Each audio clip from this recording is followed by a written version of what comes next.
రాత్రి ఒక ఆలోచన వచ్చింది. ఆలోచన ప్రకారంగా ఈ యొక్క వాక్యాన్ని చెప్పాలని అనుకున్నాను. నిన్న రాత్రి మొన్న రాత్రి కూడా ఇక్కడ శుద్ధీకరణ కూడికలు జరిగాయి, మనందరికీ తెలుసు. కొద్దిమంది రావటం జరిగింది. అయితే అందులో ధ్యానించినటువంటి వాక్యమే మరలా రాత్రి నేను కూర్చునేటప్పుడు ఏం చెప్పాలి రేపటి ఉదయకాలంకి అని చెప్పి అనుకునేటప్పుడు మరలా అందులో ధ్యానం చేసినటువంటి వాక్యమే చెప్పాలని ప్రేరేపణ వచ్చింది. ఇప్పుడు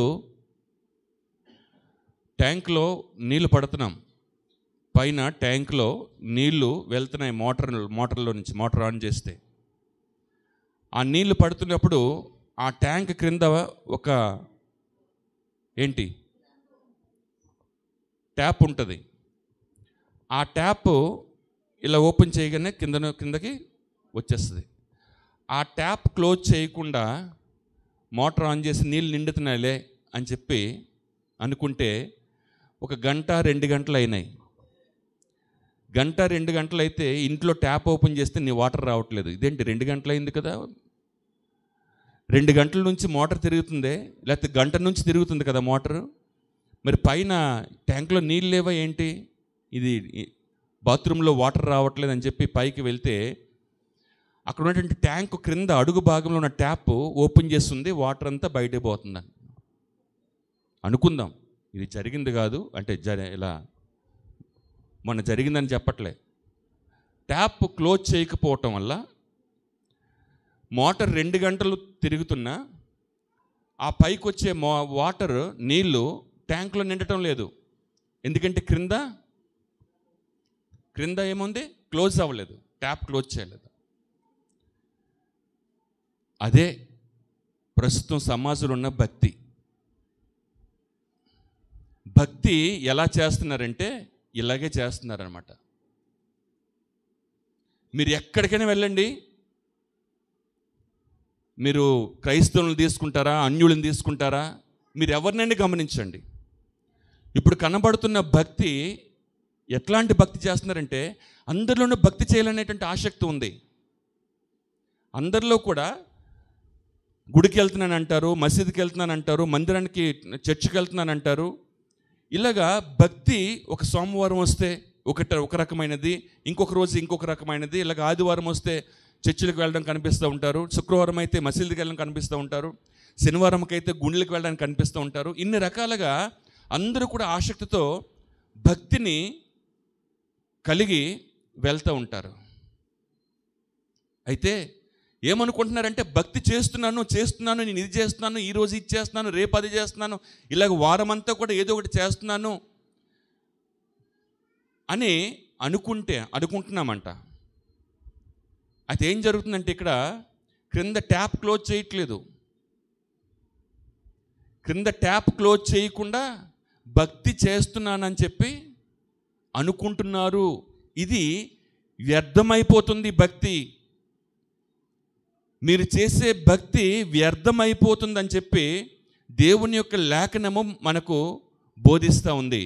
యాకోబు రాసిన పత్రిక మొదటి అధ్యాయం, యాకోబు రాసిన పత్రిక 1వ అధ్యాయం 26వ వచనం. ఎవడైనను నోటికి కళ్ళెము పెట్టుకొనక తన హృదయమును మోసపరుచుకొనుచు భక్తి గలవాడనని అనుకొనిన ఎడల వాని భక్తి వ్యర్థమే. హల్లెలూయా.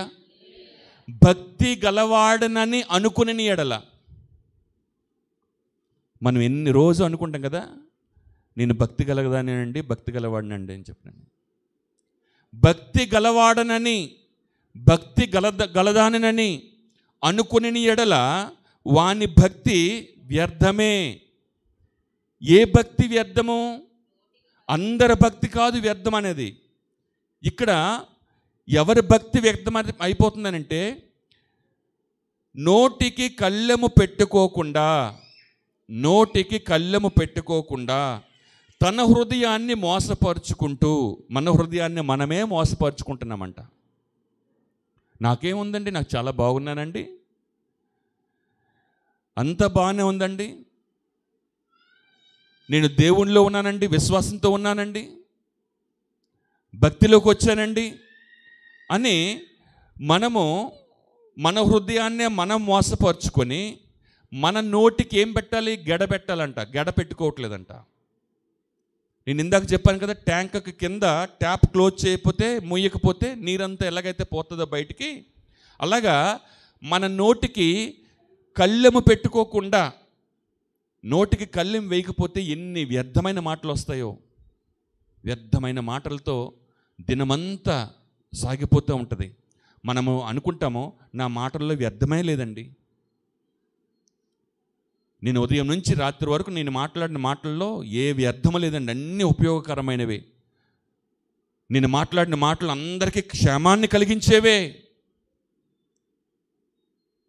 అని మనకు మనమే అనుకొని మోసపోతున్నామంట. మన హృదయాన్ని మనమే మోసపరుచుకుంటూ భక్తి గలవాడనని అనుకుని ఎడల వాని భక్తి వ్యర్థమే. వెళ్తున్నారు, దేవుడి దగ్గరికి వెళ్తున్నారు. ఎందుకు వెళ్తున్నారు? గురువు గారు ఇలా చేయమన్నారు, ఈ రకంగా చేయమన్నారు, ఈ పద్ధతిలో చేస్తే దేవుని దగ్గర మనం మేలు పొందుకుంటాము, ఆశీర్వాదం పొందుకుంటామని వెళ్తున్నారు. మరి వారి యొక్క నోరు ఎట్లా ఉంటుంది, వారి హృదయం ఎట్లా ఉంటుంది? అది పరీక్షించరు, అది పరిశీలన చేసుకోము. ఎలా ఉన్నప్పటికీ కూడా వెళ్ళి అక్కడికి వెళ్ళి భక్తి చేస్తే, ఆ చర్చికి వెళ్ళిపోతే, గుడికి వెళ్ళిపోతే, లేకపోతే మసీదుకి వెళ్ళిపోతే, లేకపోతే ఎక్కడికి వెళ్ళిపోతే చాలు, ఇదే భక్తి అని అనుకుంటున్నారు. కానీ నా హృదయం మోసంలో ఉందేమో, నా నోటిని నేను స్వాధీనపరచుకోలేకపోతున్నానేమో,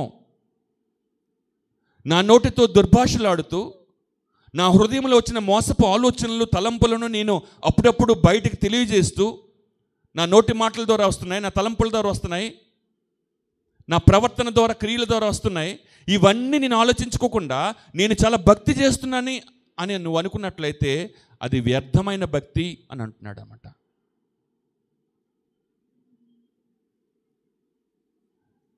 చాలామంది నేను చేసిన భక్తి ఎంత నిజమైన భక్తి, ఎంత పవిత్రమైన భక్తి అనేది ఆలోచన లేకుండానే నేను చాలా భక్తి చేస్తున్నాను, నేను భక్తిలో ఎదుగుతూ ఉన్నానని చెప్పి మనకు మనమే ఒక భ్రమలో ఉండి మోసపోతున్నారని వాక్యం సెలవిస్తూ ఉంది.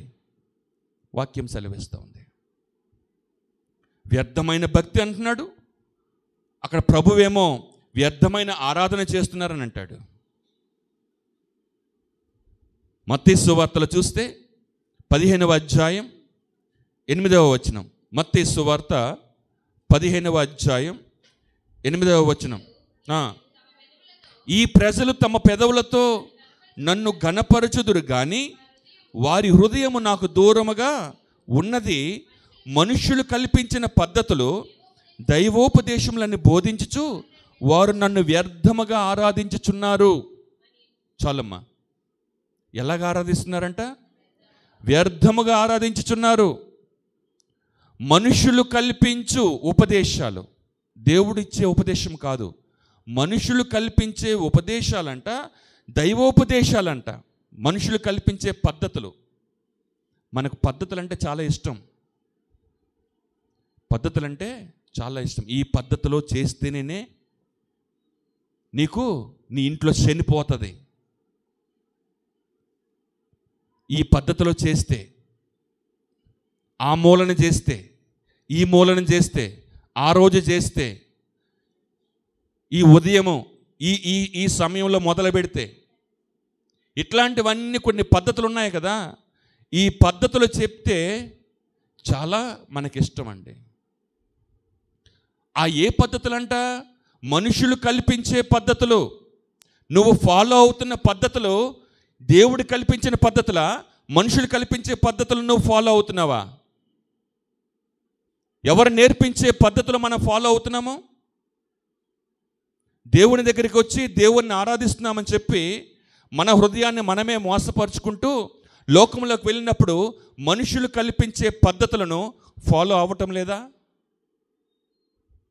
చెప్పండి. నేను ఎవ్వరు కూడా ఈ మనుషులు కల్పించే పద్ధతులు ఫాలో అవ్వట్లేదు, వాక్యము ఉన్నది ఉన్నట్టుగా వాక్యానుసారంగా నేను చేస్తున్నాను అనుకునేవారు ఎవరైనా చెప్పండి.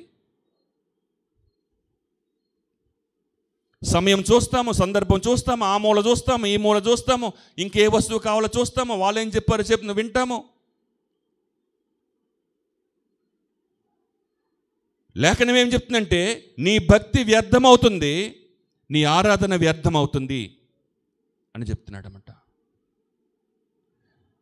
నీ హృదయము దేవునికి ఇవ్వకుండా, మన హృదయంలో దేవునికి స్థానం లేకుండా నేనేదో భక్తి చేస్తున్నానని చెప్పి మోసపోతున్నారు. ఆ భక్తి వ్యర్థమే. ఎన్ని మాటలు మాట్లాడుతూ ఉంటాం కదా. నువ్వు మాట్లాడే మాటల్లో దోషాలు లేవా? నువ్వు మాట్లాడే మాటల్లో అపవిత్రత లేదా? నువ్వు మాట్లాడే మాటల్లో స్వార్థం లేదా? సులభం లేదా? నువ్వు మాట్లాడే మాటల్లో కపటం లేదా? నిష్కపటమైన ప్రేమతో ఉండాలంటే నిజంగా మన మనుషులందరినీ కూడా నిష్కపటమైన ప్రేమతోనే చూస్తున్నామా? వాక్యం పాటిస్తున్నామా? వాక్యం పాటించకుండా నేను భక్తి చేస్తున్నాను అని మనం అనుకుంటే మన హృదయాన్ని మనమే మోసపోర్చుకుంటున్నాం కదా. ఆ భక్తి వ్యర్థం కదా. ఎన్ని సంవత్సరాలు అలాంటి భక్తి చేస్తే దేవుడు అంగీకరిస్తాడు? ఎన్ని గంటలు మోటార్ వేసినా అక్కడ ట్యాంక్ దగ్గరికి వెళ్ళి క్రిందున్న ట్యాప్ క్లోజ్ చేయకపోతే ఎన్ని గంటలు మోటార్ తిరిగితే ఆ ట్యాంక్లో నీళ్లు నిండుతాయి? ముందు దాన్ని క్లోజ్ చేయాలి, అప్పుడు మోటార్ వేస్తే గంటలు నిండిపోతాయి. అలాగే మన భక్తి కూడా ముందు మన హృదయముని మోసపరచుకోకుండా, మన నోటికి కళ్ళెం వేయకుండా, నేను భక్తి చేస్తున్నాను, ఉపవాసం ఉన్నాను, దశంభాగాలు ఇస్తున్నాను, లేకపోతే ఇంకేదో చేస్తున్నాను, అది చేస్తున్నాను, ఇది చేస్తున్నానని చెప్పి మనం అనుకుంటే అది వ్యర్థమైన భక్తి చేస్తున్నారు. హృదయమేమో దూరంగా ఉంది, కానీ భక్తి మాత్రం ఎక్కువ చేస్తున్నారు. వెళ్తున్నారు దేవుడి దగ్గరికి, ఉదయం దేవుడి దగ్గరికి వెళ్తున్నారు, ఆఫీసుల్లోకి వెళ్ళి లంచాలు తీసుకుంటున్నారు. ఉదయం దేవునికి పూజిస్తున్నారు, వ్యాపారంలో కల్తీ చేస్తున్నారు. ఉదయం దేవునికి నమస్కరిస్తున్నారు, మరలా వారి ప్రవర్తన, వారి చూపుల్లో మోసము, వారి చూపుల్లో కామము, వారి ఆలోచనలో అపవిత్రత. అందమైన స్త్రీలు చూస్తే ఏ కోరికలు కలుగుతాయి? డబ్బును చూడగానే ఏ కోరికలు కలుగుతాయి? ఒక అధికారం చూడగానే మనకి ఏ ఆలోచనలు వస్తున్నాయి? ఈ లోకంలో ఉన్నదంతా కూడా మనం ఆలోచించి మన హృదయాన్ని మనమే మోసపరుచుకుంటూ నేను భక్తి గలదానను, భక్తి గలవాడును అని అనుకుంటే నీ భక్తి వ్యర్థమైపోతుందిరా అని వాక్యం మనకు బోధిస్తూ ఉంది. హల్లెలూయా. నువ్వు ఆరాధించేది నీ పెదవులతో ఆరాధిస్తున్నావు. నీ పెదవులతో నువ్వు దేవుణ్ణి స్తుతిస్తున్నావు, ఆరాధిస్తున్నావు, కానీ నీ హృదయం ఎక్కడుంది? అది సంఘంలో రెండు రకాలు ఉంటారంట. ఒకడేమో పరిసయ్యులు లాంటి వాళ్ళు ఉంటారు, ఇంకొకరేమో సుంకరు లాంటి వాళ్ళు ఉంటారంట. కొందరేమో పరిసయ్యుని యొక్క స్వభావంతో ఉంటారు కొందరు, మరికొందరు సుంకరి స్వభావంతో ఉంటారు. పరిసయ్యుని స్వభావం ఎట్లా ఉంది, సుంకర స్వభావం ఎట్లా ఉంది? లూకా సువార్త చూడండి, 18వ అధ్యాయం. లూకా సువార్త 18వ అధ్యాయం 9వ వచనం నుండి. తామే నీతిమంతులమని తమ్ము నమ్ముకుని ఇతరులను తృణీకరించి కొందరితో ఆయన ఈ ఉపమానము చెప్పెను. ప్రార్థన చేయుటకై 2 మనుషులు దేవాలయానికి వెళ్ళారంట. వారిలో ఒకడు పరిసయ్యుడు, ఒకడు సుంకరి. పరిసయ్యుడు నిలవబడి ప్రార్థన చేస్తున్నాడంట. ఏమని? దేవా, నేను దొంగను కాదు, అన్యాయస్తులను, వ్యభిచారులను, ఇతరుల మనుషులంటే స్వభావం నాలో లేదు. ఇగో ఈ పక్కన సుంకరి కూడా ప్రార్థన చేస్తున్నాడు, ఈ సుంకర్ లాంటి స్వభావం కూడా నాది కాదు, అందుని బట్టి నీకు కృతజ్ఞతలు ప్రభువా అని ప్రార్థన చేస్తూ కృతజ్ఞతలు చెల్లిస్తున్నాడంట. మరలా ఏమంటున్నాడు? వారానికి 2 మార్లు ఉపవాసం చేస్తున్నాను, నా సంపదల్లో 10వ భాగం ఇస్తున్నాను అని తనలో తాను అనుకొని ప్రార్థన చేస్తున్నాడంట. ఎవరు? పరిసయ్యుడు. ఆ ప్రక్కన సుంకరు ఉన్నాడు, తక్కువ వాడు అన్నమాట. ఆ సుంకరు ఏమని ప్రార్థన చేస్తున్నాడంటే, ఆకాశం వైపు కన్నులెత్తుటికైనను ధైర్యము చాలక రొమ్ము కొట్టుకొనుచు, దేవా పాపినైన నన్ను కరుణించుమని పలికెను. అతని కంటే ఇతడు నీతిమంతుడిగా తీర్చబడి తన ఇంటికి వెళ్ళినని మీతో చెప్పుచున్నాను. హల్లెలూయా. కొంతమంది అనుకుంటారు కదా, మందిరానికి వెళ్ళేవారు, వాడికి లాంటి వాడిని కాదు నేను, ఈమెకి లాంటి దాన్ని కాదు నేను, వాళ్ళతోటి వీళ్ళతోటి మనం పోల్చుకొని మనమేదో గొప్పవారంగా మనం అనుకుంటాం. గొప్పవారముగా అనుకోవద్దు. నువ్వు నిజంగా చేస్తున్నప్పటికీ కూడా మంచి భక్తి చేస్తున్నప్పటికి కూడా ఎప్పుడు ఫీల్ అవ్వద్దు నేను గొప్పదానని, గొప్పవాడినని. ఆ మనస్తత్వం, ఆ స్వభావం మనలో ఉండకూడదని వాక్యం సెలవిస్తూ ఉంది. మన ఉపవాసం ఉన్నా, లేకపోతే అన్యాయం చేయకపోయినా, దొంగతనం చేయకపోయినా, వ్యభిచారం చేయకపోయినా, మన దశమ భాగాన్ని కరెక్ట్గా ఇస్తున్నా, ప్రతి ఆదివారం ఆరాధనకు వస్తున్నా, నేను చాలా గొప్ప భక్తి చేస్తున్నాను అని ఎప్పుడు కూడా నువ్వు అనుకోవద్దు. అప్పటికీ కూడా దేవా నేను ఇంకా పరిపూర్ణతలోకి నేను ఎదగాలి కదా, నన్ను నడిపించవా అని ప్రార్థన చేయాలి మనం. హల్లెలూయా. ఇంకా నీ స్వరూపంలోకి ఎదగాలి కదా, ఇంకా నీ గుణాలను నేను ప్రచురం చేసే స్థాయిలోకి ఎదగాలి కదా, నన్ను నడిపించవా అని ప్రార్థన చేయాలి. కానీ నేను ఇది చేస్తున్నాను, అది చేస్తున్నాను, ఇంకేం భక్తి చేయాలండి, అంతకంటే ఇంకెక్కడా చేస్తారండి అని అనుకుంటారు కొంతమంది. వాళ్ళు ఏముంది, ఒక అతిశయం ఉందన్నమాట. వారు చేసే భక్తిని బట్టి వారు అతిశయపడుతూ ఉన్నారు. గొప్పవాడినని, గొప్పదాన్నని, గొప్ప భక్తి చేస్తున్నానని. ఆ అతిశయము చెడ్డది అనే వాక్యం సెలవిస్తూ ఉంది. నీ ఆలోచన చెడ్డది. ఆ మనుష్యుడు దొంగతనం చేస్తున్నారు, వ్యభిచారం చేస్తున్నాడు, అన్యాయస్తులు అన్యాయం చేస్తున్నారు, చేయనే, అన్యాయం చేసేవాడిని చేయనివని అంటున్నాడు. కానీ మనము ఇంకా నేను ఎదగాలి, ఇంకా పరిపూర్ణతలోకి ఎదగాలి. నేను ఇంకా ఈ ప్రాణము దేహంలో ఉన్నప్పుడే దేవా నీ దృష్టిలో నేను పరిపూర్ణతలోకి నేను ఎదగేటట్టుగా నన్ను నడిపించు ప్రభువా అని ప్రార్థన చేయాలి. కానీ నా భక్తికి ఏముంది, నేనేం తప్పు చేశానండి అని మనమే చాలా లోపలేదో మనం గొప్ప పవిత్రులమని చెప్పి అనుకునే ఆలోచనలు చాలాసార్లు వస్తూ ఉంటాయి. అవి రానివ్వద్దు. మన హృదయాన్ని మనమే మోసపరుచుకుంటున్నట్టుగా ఉంటుంది. మనం మాట్లాడే మాటల్లో చాలా దోషాలు ఉంటాయి. ఎన్ని అబద్ధాలు ఆడుతూ ఉంటామో, ఎంతమందిని మనసుని గాయపరుస్తూ ఉంటామో. ఆ మనిషి ఎదురుగా ఒకటి మాట్లాడతామో, ఆ మనిషి వెళ్ళిపోయిన తర్వాత వేరే ఆలోచనలు వస్తాయి. ఎదురుగా ఉండేటప్పుడు వచ్చే మాటల్లాగా ఆ మనిషి వెళ్ళిపోయిన తర్వాత ఆలోచనలు అట్లా ఉండవు.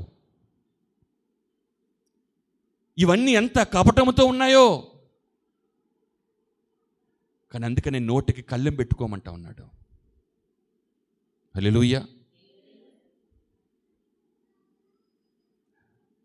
ఇంకొక వాక్యం, గలతీయులకు రాసిన పత్రిక 6వ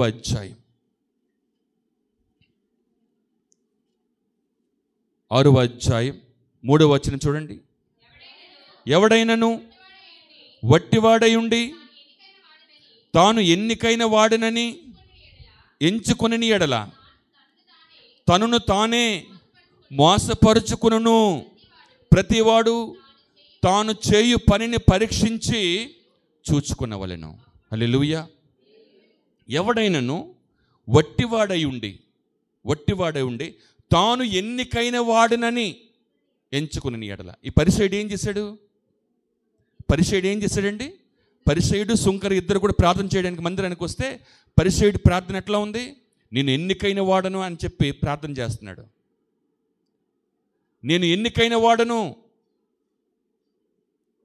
నా భక్తి, నా ఆరాధన దేవుడు అంగీకరిస్తాడు అని మనకు మనమే అనుకుంటున్నాము. నేను ఎన్నికైన వాడనని చెప్పి తనకు తాను అనుకునేట్లయితే తనకు తానే మోసపరుచుకుంటున్నాడు. ఎన్నిక ఎవరు చేస్తారో తెలుసండి? దేవుడే చేస్తాడు. హల్లెలూయా. ఎన్నిక చేసేవాడు ఆయన. సెలక్షన్ లిస్టులో ఉంటామా ఉండమనేది ఆయన ఫిక్స్ చేస్తాడు. కుడివైపు ఉంటాడా, ఎడమవైపు ఉండాలన్నది తెలుసండి. అధికారములు ఆయనవి అని రోమిలకు రాసిన పత్రికలో ఉంది. అధికారములు ఆయనవి. ఆయన సెలవిస్తే కూర్చుంటే కూర్చోవాలి మనం, పడదొస్తే పడిపోవాలి మనం. కనుక ఎన్నికైన వాడనని అనుకోవద్దు సుమా. అలాగ అనుకునే వాళ్ళు క్షణంలో మాయమైపోయిన ఉన్నారు. ఎన్నికైన వాడనని, ఘనుడునని, ధనవంతుడినని చెప్పి అనుకుని నిన్ననే ఒక పెద్ద సంస్థకు అధినేత, నేను పేరు మర్చిపోయాను, గొప్ప కంపెనీకి, ఒక పెద్ద కంపెనీకి చైర్మన్, అధినేత ఆత్మహత్య చేసుకున్నాడు. మొన్న 2 రోజుల క్రితం చిన్న వీడియో చూశాను. రియల్ ఎస్టేట్ వ్యాపారం చేస్తాడంట ఆయన. చాలా బాగా వ్యాపారం చేశాడు, కుటుంబాన్ని బాగా పోషిస్తూ ఉన్న టైంలో ఒక్కసారి ఈ కరోనా టైంలోనూ మొత్తం బిజినెస్ అంతా డౌన్ అయిపోయింది. అప్పులు తీసుకోవాల్సి పరిస్థితి వచ్చింది. అప్పులు తీసుకుంటే దానికి వడ్డీలు కడుతూ ఉంటే ఇంకా ఆ వడ్డీలు కట్టడానికి మళ్ళీ అప్పులు తీసుకోవాల్సి వచ్చిందంట. వడ్డీలు కట్టలేక ఆ వడ్డీ కట్టడానికి ఆ కట్టే వాళ్ళు అడుగుతున్నారు, వేధిస్తున్నారని చెప్పి ఇంకొకరు మళ్ళీ అప్పు తీసుకోవాల్సి వచ్చిందంటే కట్టలేక ఆయన చనిపోయే ముందు వీడియో తీసుకుని, బ్రతకాలనే నాకు కోరిక ఉంది కానీ బ్రతకలేకపోతున్నాను. నా భార్యతో, నా కుమార్తె, ఒకటే కుమార్తె అంట, నా కుమార్తెతో జీవించాలి, ఆనందంగా జీవించాలి, గొప్పగా జీవించాలి, వారిని నేను పెంచుకోవాలి, వారికి నేను చాలా చేదోడు వాదోడుగా ఉండాలి అని చెప్పి నాకు చాలా ఆసక్తి ఉంది. కానీ కొన్ని క్షణాల్లో ప్రాణం తీసుకోబోతున్నాను.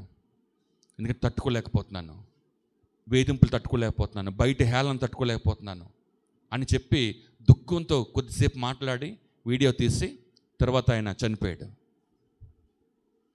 మంచి బిజినెస్ చేశాడు కానీ చనిపోయాడు, ఆత్మహత్య చేసుకున్నాడు.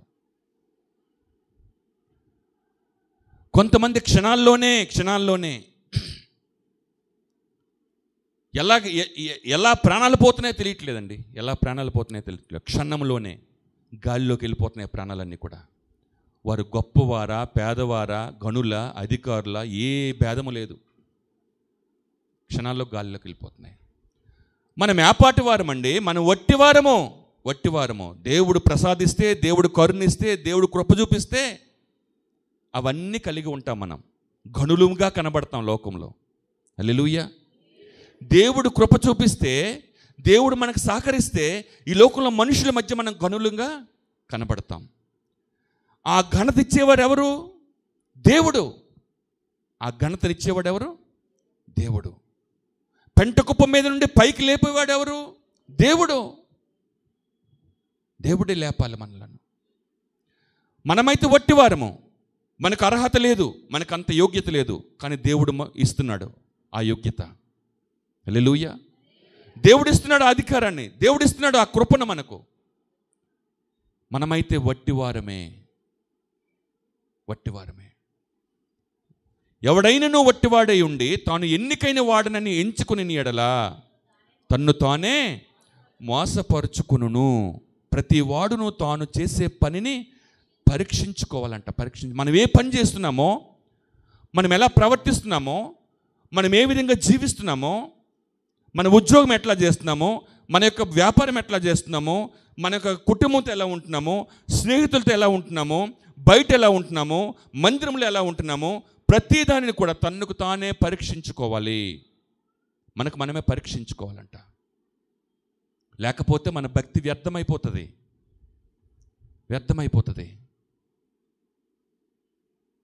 పైకి వెళ్ళి ట్యాంకులన్నీ కూడా కరెక్ట్గా ఉన్నాయా, ట్యాప్లు క్లోజ్ చేసి ఉన్నాయా లేదా, అవన్నీ పరీక్షించుకోకుండా ఏదో గుడ్డి వాళ్ళకి వెళ్ళి స్విచ్ చేస్తే పోతుంది, అంత వ్యర్థంగా ఎన్ని గంటలైనా సరే వాటర్ అంతా పోతుంది. అందుకని మనం ఏం చేయాలి, ముందు అవన్నీ కరెక్ట్గా ఉన్నాయా లేదా పరీక్షించుకోవాలి. అలాగే మనమంట పరీక్షించుకోవాలంట, తన్నుకు తానే పరీక్షించుకోవాలి. భక్తి వ్యర్థంగా ఉండకూడదు. ఈ మోసం చేసేవారు భక్తి చేయట్లేదా? అన్యాయం చేసేవాళ్ళు భక్తి చేయట్లేదా? దొంగతనాలు చేసేవాళ్ళు భక్తి చేయట్లేదా? వీళ్ళందరూ కూడా ఇప్పుడు దేశంలో జరుగుతున్నటువంటి ఎన్నో నేరాలు, ఘోరాలు ఇవన్నిటికీ మనుషులే కదా చేస్తున్నారు. పైనుంచి ఏమైనా వచ్చి చేస్తున్నాయా? మనుషులే చేస్తున్నారు. మరి వాళ్ళందరూ భక్తి లేదా? వాళ్ళకి గుడులకు వెళ్ళట్లేదా? మందిరాలకు వెళ్ళట్లేదా? వాళ్ళందరూ కూడా వెళ్తున్నారు. కానీ వారికి ఏంటంటే ఇది తప్పు అని చెప్పేవాడు ఎవరు లేరు. వాళ్ళకి చెప్పేవాడు ఎవరు లేరు. చాలామంది దేవుని దగ్గరికి వెళ్తున్నారు భక్తి చేయడానికి. అక్కడికి వెళ్ళినప్పుడు నువ్వేమైనా తప్పు చేసావా అని ఎవరైనా చెప్తున్నారా? నువ్వెవరినైనా మోసం చేసావా? నువ్వేమైనా అపవిత్రంగా వచ్చావా అని ఎవరైనా అక్కడ చెప్తున్నారా? రావటం, డబ్బులు తీసుకోవటం, ఉండిలో డబ్బులు వేసేయడం, దీవించేయడం, వెళ్ళిపోవటం. చాలా బాగుంది కదా, చాలా బాగుంది కదా. అన్యాయస్తుడు అన్యాయంగానే ఉంటాడు, అపవిత్రుడు అపవిత్రంగానే ఉంటాడు, మోసగాడు మోసగాడుగానే ఉంటాడు, దొంగ దొంగగానే ఉంటాడు. భక్తిగానే జరిగిపోతుంది. ఇదే జరుగుతుంది సమాజంలో. ఈ భక్తే నడుస్తుందండి. ఒకవేళ నిజంగా దేవునికి భయపడి అక్కడ దేవుని గుడిలోకి వచ్చినప్పుడు, ఆ మందిరానికి వచ్చినప్పుడు నువ్వు తప్పు చేయకూడదు. నువ్వు తప్పు చేస్తే నువ్వు ఆ కర్మను అనుభవిస్తావు. అది నీకు ప్రతిఫలంగా నీకు వస్తుంది. నువ్వు మంచి జీవితాన్ని జీవించు, మారు మనసు కలిగి జీవించు, నువ్వు సమాజంలో మంచి వ్యక్తిత్వం కలిగి జీవించు అని బోధించేవాడు ఎవడున్నాడండి? ఎవ్వరు. రా రా రా, వెళ్ళు వెళ్ళు వెళ్ళు వెళ్ళు. ఇదే భక్తి. ఆ భక్తి ఎంత వ్యర్థమైన భక్తిగా కనబడుతుంది. అక్కడికి వెళ్తే, దేవుని దగ్గరికి వెళ్తే, అయ్యా నన్ను క్షమించు, నన్ను క్షమించు అని వేడుకోవాలి. ఇక నుంచి నేను మంచిగా జీవిస్తాను, పద్ధతిగా జీవిస్తాను, మీ యొక్క లేఖనాలు ఏవైతే అయితే ఉన్నాయో, మీ ఆజ్ఞలు ఏమైతే ఉన్నాయో అది తెలుసుకొని నేను జీవిస్తాను అని ఎంతమంది అలాంటి భక్తితో వస్తున్నారు? ఎంతమంది వస్తున్నారండి అలాంటి భక్తితో? నేను ఎన్నికైన వాడను, దేవుడు నన్ను అంగీకరిస్తాడు అని అనుకుంటే మన హృదయాన్ని మనమే మోసపరుచుకుంటున్నాము.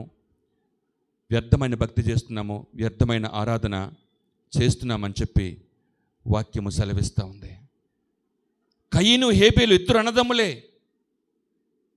కయీను హేబేలు ఇద్దరు అన్నదమ్ములే. ఇద్దరు కూడా దేవునికి కానుక ఇచ్చారంట. ఇద్దరు కానుక ఇస్తే ఒకలాంటి హృదయంతో ఇచ్చాడు, ఇంకొక హృదయంతో ఇచ్చాడు. అంటే హృదయంతో అంటే ఒకడిచ్చినప్పుడు, హేబేలు కానుక ఇచ్చినప్పుడు ఏంటంటే, నాకు ఇన్ని గొర్రెలు ఉన్నాయి కదా, ఈ గొర్రెల్లో మంచి గొర్రెలేవి, శ్రేష్టమైన గొర్రెలేంటి, ఏ జబ్బు లేనిది, ఏ కుంటుతనం లేనిది, క్రొవ్వుతో ఉన్నటువంటివి, తొలిచూలుంటి గొర్రెపిల్లలు లేవని చెప్పి అవి ఎంచి తీసుకొచ్చి దేవునికి కానుకగా ఇచ్చాడంట. కయీను వ్యవసాయం చేస్తున్నాడు. ఆయన ఈ పనలో, ఈ పరిగిలో ఈ విత్తనాలు ఉన్నాయా లేవా, గింజలు బాగున్నాయా లేదా అవేమీ చూడలేదు. ఒక పరిగి తీసుకొచ్చి, ఒక పన్ను తీసుకొచ్చి దేవుని తీసుకొచ్చాడంట. ఈ హేబేలు ఏం చేశాడంటే, ఉన్న గొర్రెల్లో శ్రేష్టమైనవేవి దేవునికి ఇవ్వాలి కదా అని చెప్పి ఆ ఉన్నటువంటి మందలో కొన్ని శ్రేష్టమైనవి ఏరి దేవునికి కానుకిస్తే, ఈ హేబేలు సహోదరుడు కయీను తను చేస్తున్న పంటలో ఈ పనలో ఎన్ని గింజలు బాగున్నాయా లేవా అనేది చూడకుండా తీసుకొచ్చి మందిరంలో పెట్టాడంట. అప్పుడు దేవుడు దేన్ని అంగీకరించాడంటే, హేబేలు అర్పణను అంగీకరించాడంట. దేవునికి స్తోత్రం. మనం కూడా శ్రేష్టమైనటువంటి భక్తి చేయాలి. మనం దేవుని దగ్గరికి వస్తున్నామంటే మన యొక్క ఆలోచనలు, మన హృదయం అంతా కూడా శ్రేష్టముగా ఉండాలి అని వచ్చి దేవుణ్ణి ఆరాధించాలి. లేకపోతే తృణీకరిస్తాడు. మనం చేసిన కానుకను దేవుడు అంగీకరిస్తున్నాడు అని అనుకుంటాం. మనం చేసే భక్తి దేవుడు అంగీకరిస్తున్నాడు అనుకుంటాం. చూడండి, మీరు తీసుకొస్తూ ఉంటారు కొన్ని ఏంటి పలహారాలు కానీ లేకపోతే పళ్ళు కానీ తీసుకొస్తూ ఉంటారు. ఎలాంటివి తీసుకొస్తారు? మందిరానికి తీసుకొచ్చినప్పుడు మంచివన్నీ మనం తినడానికి బాగుండాలి కదా. అక్కడక్కడ డాగులు ఉండేవి, కుళ్ళు ఉన్నవన్నీ కూడా మందిరానికి తీసుకెళ్దాన్ని తీసుకొస్తారా? తీసుకురారు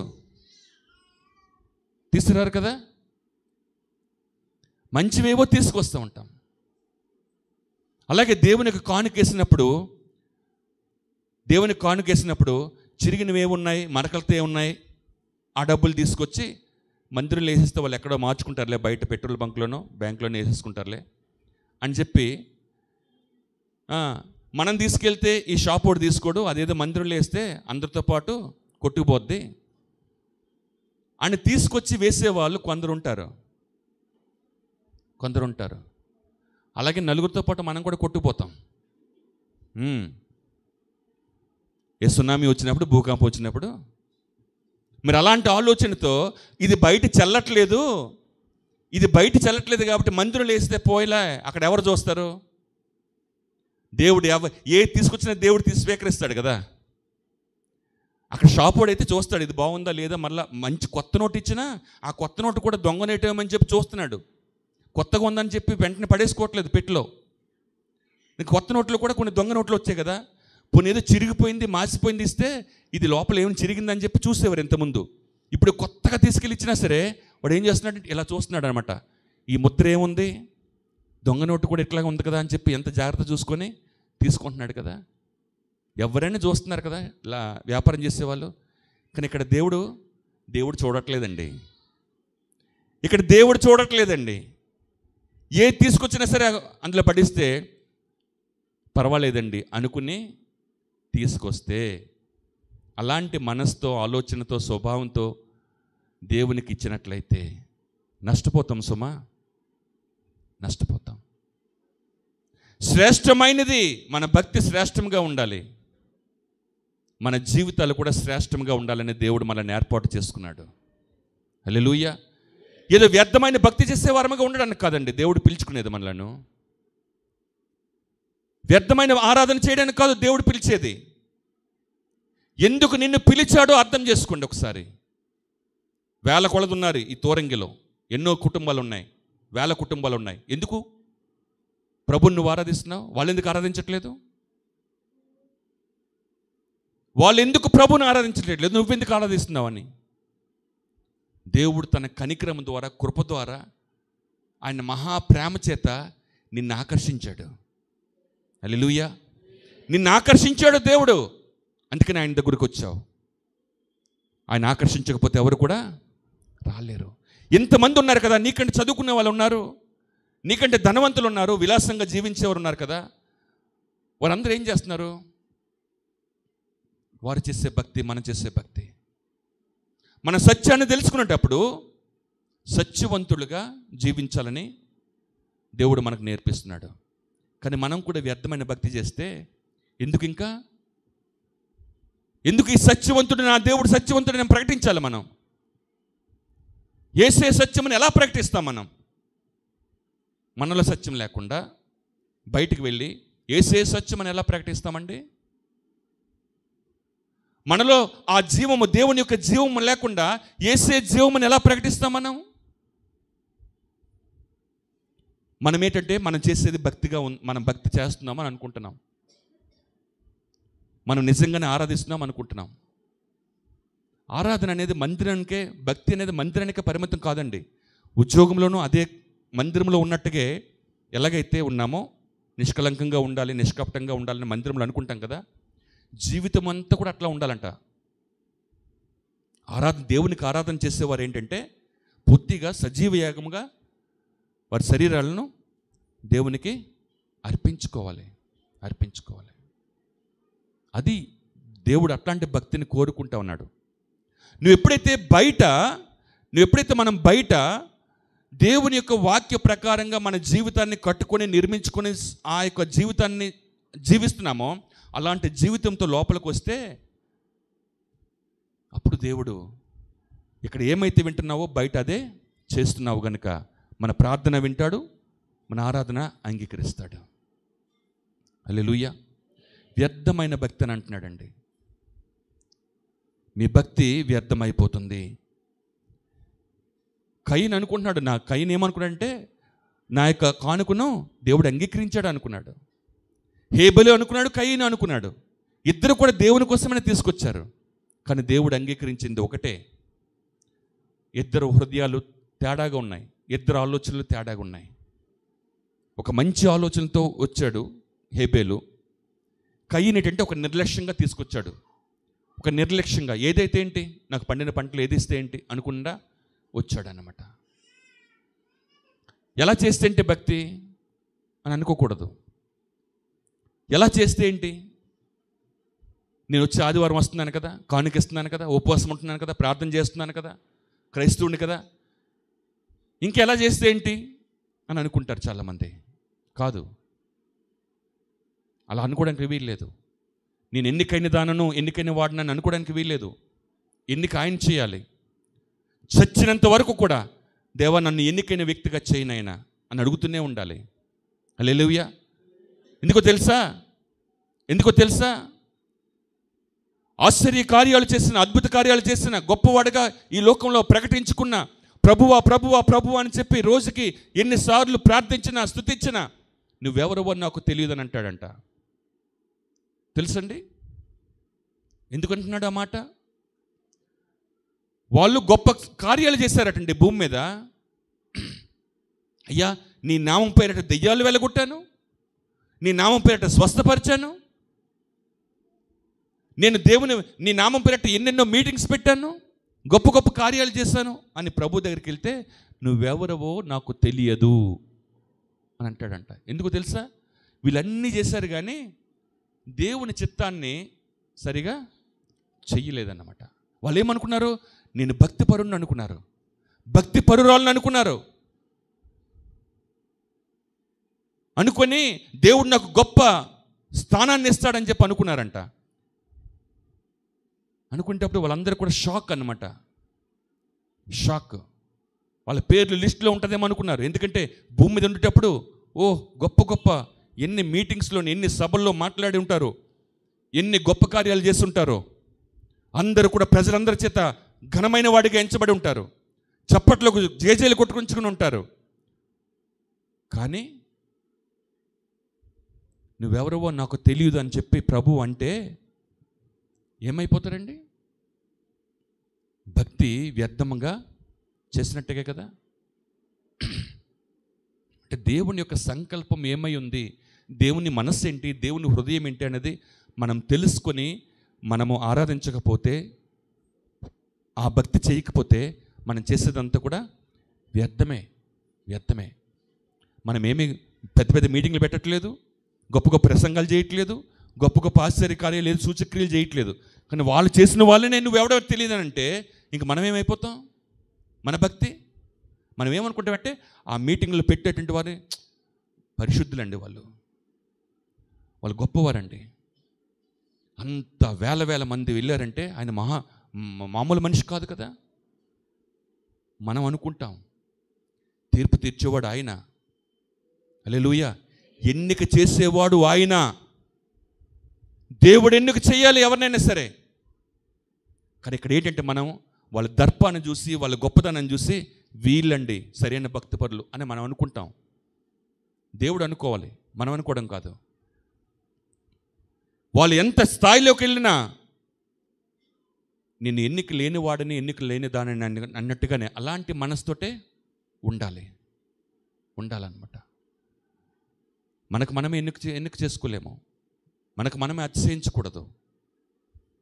మన అతిశయం చెడ్డదే ఎప్పుడు కూడా, మన అతిశయం ఎప్పుడు కూడా చెడ్డదే. మన హృదయంలో సహింపనలు కాని మత్సరము, వివాదాలు ఉంటాయంట. దేవుడు సహించలేని వివాదాలు, మత్సరము మన హృదయంలో ఉంటాయంటండి. ఇంతమంది ఉన్నారు కదా సంఘంలో. మీరందరికీ ఒకరికొకరికి పడుతుందా? నిష్కపటంగా ప్రేమిస్తున్నారు ఒకరికొకరిని నిష్కపటంగా, ఏ ద్వేషము లేకుండా, ఏ కోపము లేకుండా, ఏ చెడు ఆలోచన లేకుండా ఒకరికొకరు ప్రేమ ఉందా? 100% లేదని చెప్తాను నేను.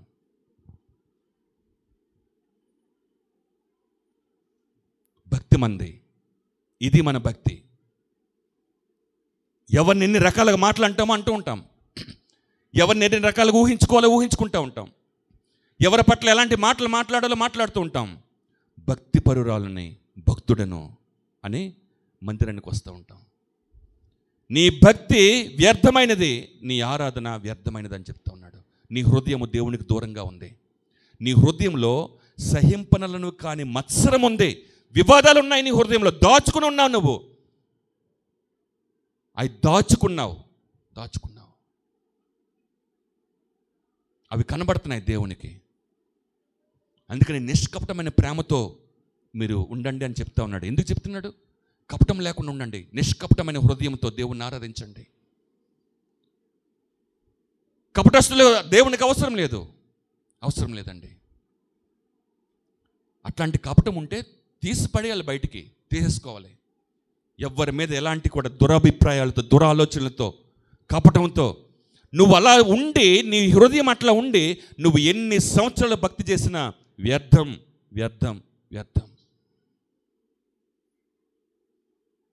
ఏదో బల్లారాధనకు వచ్చినప్పుడు దేవా నన్ను క్షమించు, నన్ను కరుణించు, నన్ను కడుగు, శుద్ధి చేసి అనన్నీ మన హృదయంలో వివాదాలకు అనువైనటువంటి ఆలోచనలు, మత్సరం లాంటి ఆలోచనలు, మనుషులను చూడలేనటువంటి అలాంటి ఆలోచనలు, తలంపులు మన హృదయంలో ఉన్నాయంట. ఉండి నేను చాలా భక్తి చేస్తున్నానని చెప్పి అనుకుంటున్నామంట. ఆ భక్తి వ్యర్థమైనది. ఇట్లాంటి భక్తి చేస్తున్నామా? ఎన్ని సంవత్సరాలు చేద్దాం ఇట్లాంటి భక్తి? ఇంకా ఎన్ని సంవత్సరాలు అలాంటి భక్తి చేద్దాం? ఇంకా ఎన్ని సంవత్సరాలు ఇలాంటి హృదయంతో ఉంటే మందిరానికి వద్దాం? ఎప్పుడు ఫలభరితమైన జీవితాన్ని జీవిస్తామండి? ఎప్పుడు మనిషిగా చూస్తామంటాం? దేవుడే కానీ మనలో మన వైపు ఏలెత్తి చూపించి దోషాలు చూపించినట్లయితే ఆయన సన్నిధిలో నిల్చోగలమా? మనం అందరి దోషాలు చూస్తూ ఉంటాం కదా. అందరి దోషాలు మనం చూస్తూ ఉంటామే. మన దోషాలను చూసేవాడు ఒకడున్నాడు కదా. ఎందుకు వాళ్ళ మీద, వీళ్ళ మీద, వాళ్ళ మీద ఎన్ని రకాలుగా మనం ఆ భక్తి వ్యర్థమైన భక్తిగా అయిపోతుంది కదా, వ్యర్థమైపోతుంది కదా. వద్దు, అట్లాంటి హృదయాలతో దేవుణ్ణి ఆరాధించకూడదండి. నిష్కలంకమైన భక్తి. ఏ భక్తి అండి? నిష్కలంకమైన భక్తిని దేవుడు కోరుకుంటా ఉన్నాడు. ఈ లోక మాలిన్యము అంటకుండా చూసుకోమంటున్నాడు. ఈ లోక మాలిన్యము అంటకుండా జాగ్రత్త పడు అని అంటున్నాడు. ఈ లోకంలోనే జీవిస్తూ, ఈ లోకంలోనే సంచరిస్తూ లోక మాలిన్యాన్ని అంటకుండా బ్రతుకు. ఆ యొక్క భక్తి అంట నిష్కలంకమైన భక్తి అంట. హల్లెలూయా. అమ్మగారు ఒక్కోసారి చెప్తుంటారు కదా, బురదలోనే వస్తుంది ఆ పువ్వు, కానీ బురద దానికి అంటదు. బురదలోనే వస్తుంది, పెరుగుద్ది, కానీ బురద దానికి అంటదు. ఆకర్షణీయంగా కనిపిస్తుంది, ఎంతో ముచ్చటగా కనిపిస్తుంది, అది పట్టుకొని తీసుకురావాలనిపిస్తుంది. అది ఈ సమాజంలోనే ఉంటాం మనం. ఈ లోకంలో మాలిన్యం అంతా ఉంటుంది, కానీ అందులో మనము ప్రత్యేకంగా దేవుని పిల్లలముగా బ్రతకాలని దేవుడు మనల్ని పిలుచుకున్నాడు. అందుకనే ఏర్పాటు చేసుకున్నాడు ఆయన. హల్లెలూయా. అలాంటి భక్తిని, అలాంటి ఆరాధన చేసే బిడ్డలముగా, విశ్వాసములుగా, సంఘ సభ్యులుగా మనమందరము ఉండునుగాక. ఆమేన్. ప్రార్థన చేసుకుందాం.